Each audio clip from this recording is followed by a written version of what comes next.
से जो है एसडीएम पूरा संपर्क में था और इस घोटाले में और भरत की हत्या में कहीं न कहीं इन लोगों की मिलीभगत है। तो आप जनप्रतिनिधियों पर सीधा आरोप लगा रहे हैं? जी बिल्कुल, उसका बिल्कुल आरोप नहीं, ये फाइंडिंग आ रहा है कि जो एसडीएम है वो लगातार जो है संपर्क में था। ये किसका फाइंडिंग है? भारत तिवारी फर्जी इनकाउंटर मामले में आज 3 सप्ताह बीत चुका है। उस पर कई बातें, अब नई नई बातें आनी शुरू हो गई है। एसपी साहब, एसडीएम साहब और भी अधिकारी पदाधिकारी नेताओं का क्या कुछ रोल है, हम उन तमाम बातों को वरिष्ठ पत्रकार जी से अभी हम समझेंगे। श्रीकांत प्रत्युष जी हैं, लगातार कवरेज किए हैं, लगातार उन मामलों पर नजर है, कई बिंदुवार तरीके से बातों को अभी जानेंगे और समझेंगे। पहले तो बहुत बहुत स्वागत है। धन्यवाद धन्यवाद। अभी भारत तिवारी वाले मामले में क्या अपडेट आ रहा है? देखिए, भरत तिवारी जो इनकाउंटर हुआ है उसकी न्यायिक जांच का आदेश तो सम्राट सरकार दे चुकी है। जज साहब तो उसके परिवार से मिल भी चुके हैं और आरा में बकायदा बैठकर वो सुनवाई भी कर रहे हैं। मुझे लगता है कि बहुत जल्द वो रिपोर्ट देंगे।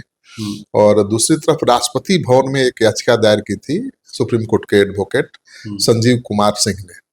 उस याचिका पर संज्ञान लिया राष्ट्रपति सचिवालय में और बिहार के चीफ सेक्रेटरी को 29 तारीख को निर्देश दिया अपने स्तर से इस मामले की जांच कराने और कार्रवाई करने का। याचिका में मांग की गई थी कि जो दोषी पुलिसकर्मी हैं, जो जिनके खिलाफ एफआईआर हुआ है, जिसमें वहाँ के जगदीशपुर के एसडीपीओ हैं, थाना प्रभारी है और एसटीएफ के और पुलिस के जवान अधिकारी हैं, उनकी गिरफ्तारी की मांग की गई है।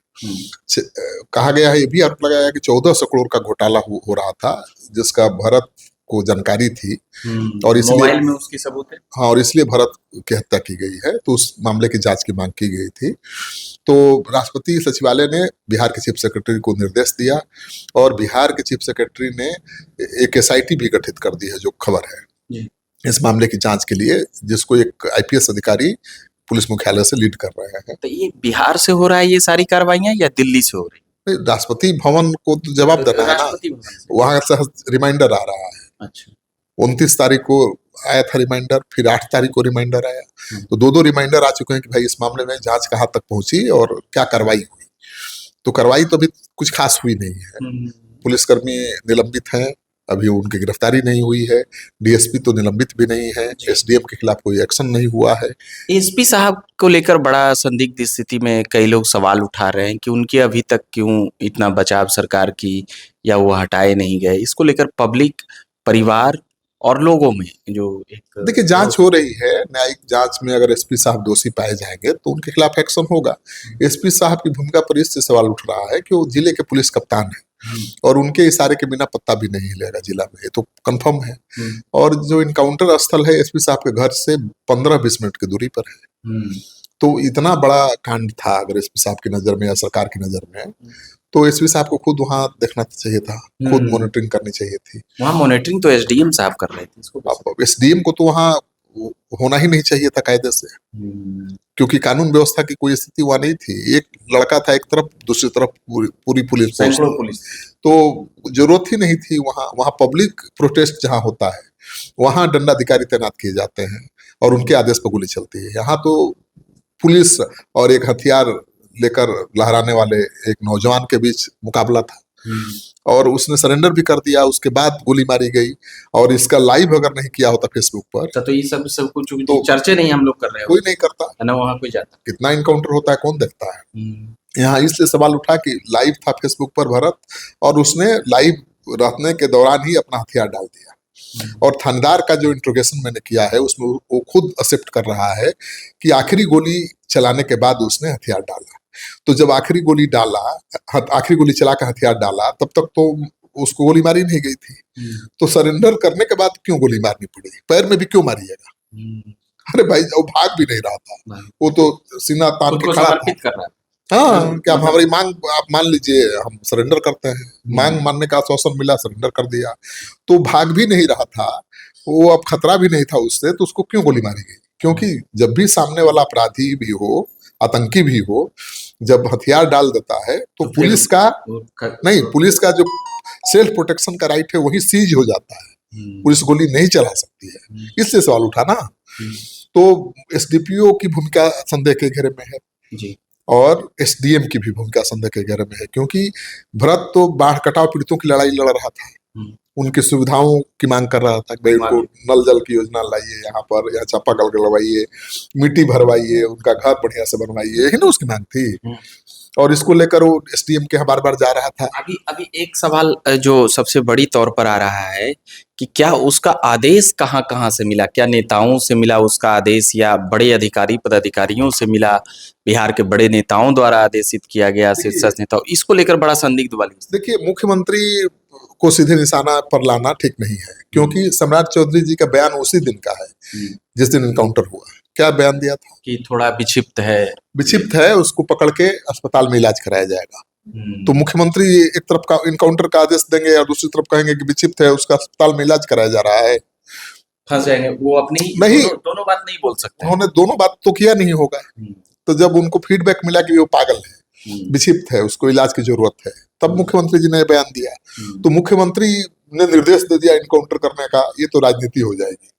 ये एक अधिकारी हैं, पूर्व आईपीएस रहे हैं, वो उनका आरोप कई उनका क्या आधार है पता नहीं। मुख्यमंत्री जी किसको फोन करते हैं, मुख्यमंत्री जी को कौन फोन करता है, उनके पास सबका सीडीआर होगा, मेरे पास तो नहीं है।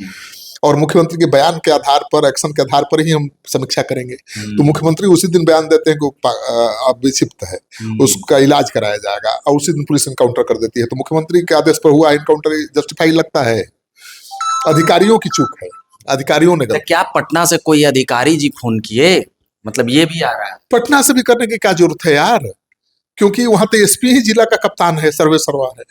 और थानेदार का इंट्रोगेशन मैंने जो किया है उसमें कह रहा है कि एसपी साहब का एक व्हाट्सएप मैसेज आया है। एसपी साहब को किसने कहा?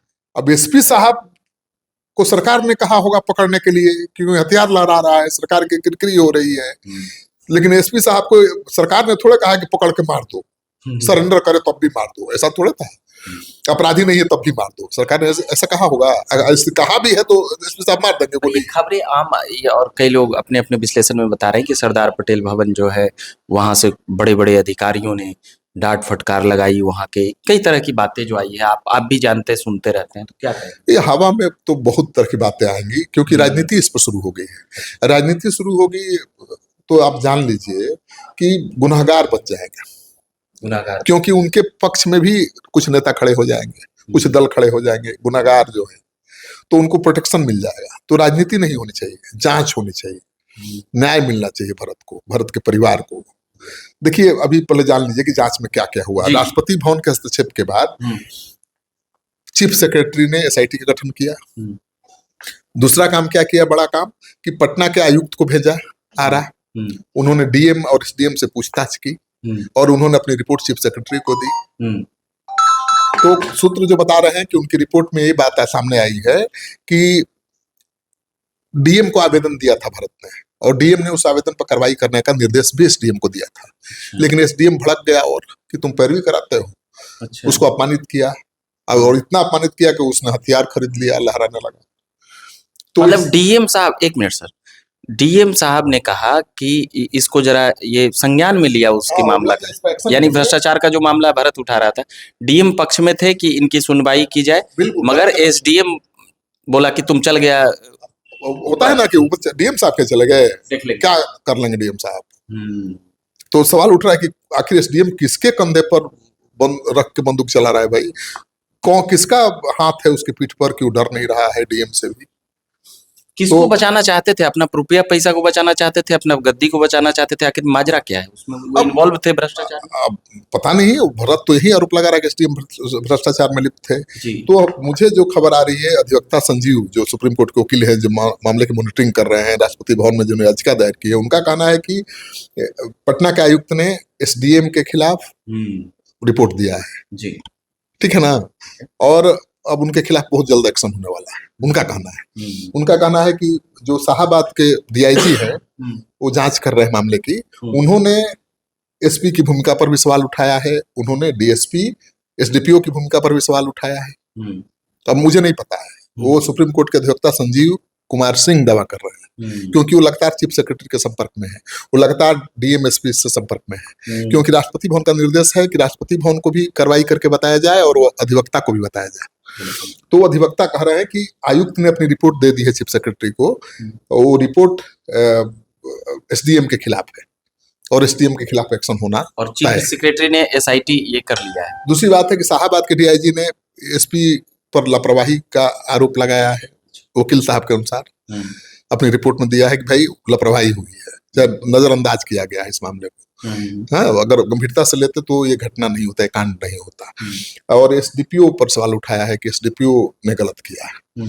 तो अब एसडीपीओ जो अभी कोई एक्शन नहीं हुआ है, एफआईआर तो हो गया है लेकिन एक्शन तो नहीं हुआ है, निलंबित भी नहीं हुए हैं। तो अधिवक्ता का दावा है कि अब उनके खिलाफ भी सरकार 1-2 दिन में कार्रवाई करने जा रही है, एसडीपीओ के खिलाफ भी। अच्छा। तो चीफ सेक्रेटरी खुद मॉनिटरिंग कर रहे हैं भाई, राष्ट्रपति भवन को जवाब देना है और ये प्रशासनिक जांच का आदेश 30 दिन को अंदर पूरा कर लेना होता है। 29 जून को आदेश हुआ है राष्ट्रपति भवन का, तो 29 जुलाई तक तो जांच पूरी करके रिपोर्ट राष्ट्रपति भवन को देनी है चीफ सेक्रेटरी को। तो एक्शन में है वो, तो बहुत बड़ा चेंज होने वाला है। अधिवक्ता का पहले बयान हम सुना देते हैं। अधिवक्ता से मेरी जो बात हुई उससे आपको पता चल जाएगा कि अभी मामला कहाँ तक पहुंचा है, क्या हो रहा है चीफ सेक्रेटरी के लेवल पर, शाहाबाद डीआईजी के लेवल पर और न्यायिक जांच आयोग के लेवल पर। हाँ, आप फिर हेलो जी हेलो हेलो जी नमस्कार, बताइए।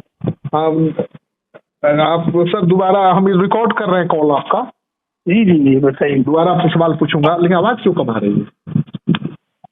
हाँ, वकील साहब आपको बहुत बहुत प्रणाम। आप भरत भूषण के केस को टेकअप कर रहे हैं।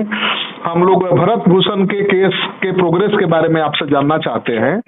आपके पहल पर राष्ट्रपति भवन काफी एक्शन में है और लगातार निर्देश राष्ट्रपति भवन से आ रहा है चीफ सेक्रेटरी को।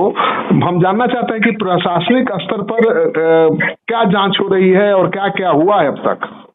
जी, सबसे पहले मेरे द्वारा जो महामहिम राष्ट्रपति महोदया को याचिका दी गई थी, तो याचिका में पहला निर्देश जो है 29 जून को चीफ सेक्रेटरी मुख्य सचिव को बिहार को दिया गया था कि जो है अरेस्टिंग से लेकर के एफआईआर नंबर 178/2026 जो शाहपुर थाना में एसडीपीओ, एसएचओ और एसटीएफ पुलिस वालों के खिलाफ हुआ है, उसमें जो है अब तक क्या हुआ है और उसकी गिरफ्तारी क्यों नहीं हुई है उस बिंदु पर। और दूसरा बिंदु ये था कि जो 1400 करोड़ का लगभग घोटाला हुआ है बाढ़ पीड़ितों और बाढ़ प्रभावित लोगों के समग्र विकास में जो धनराशि दी गई है, उसमें एसडीएम की भूमिका अहम है और पूरा एसडीएम और जो एसडीपीओ डीएसपी है, इसकी सभी की मिली भगत के कारण ही ये चीजें हुई हैं।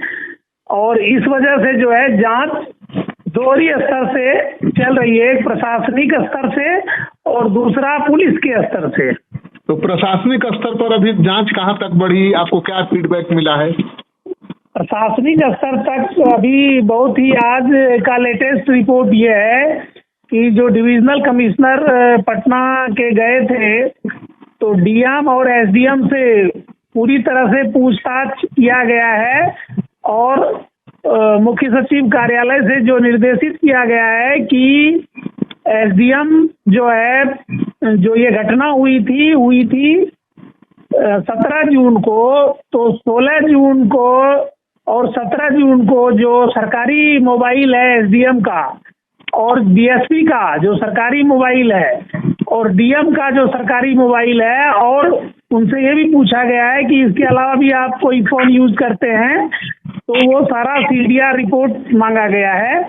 और दूसरा जो है कि जो बिहार सरकार की तरफ से जो फंड दिया गया था, जिसमें भरत ने बताया था कि ये 1400 करोड़ का फंड है, तो उस सभी में क्या लिखित कितना फंड किस मद में किस डिपार्टमेंट से गया है और अलग अलग पूरा डॉक्यूमेंट्री रिपोर्ट मांगा गया है। और इसमें से जो है कितना पैसा खर्च हुआ था और पैसे की जो गबन का जो भरत तिवारी ने जो वीडियो लाइव करके, क्योंकि उसने पूरी तरह से एसडीएम ही इस सारा कांड के पीछे है, तो भरत ने शंका जाहिर की थी।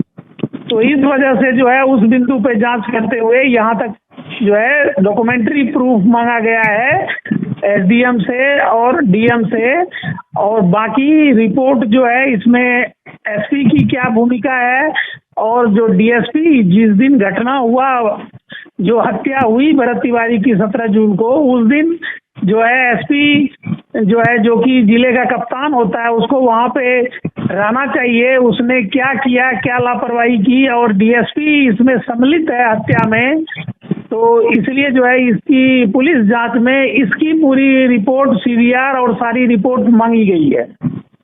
वकील साहब, खबर ये भी है कि आरा डीएम को भरत ने कई आवेदन दिए थे, आरा डीएम ने उस पर कुछ निर्देश भी दिया था एसडीएम को, उस बारे में कुछ पूछताछ हो रही है?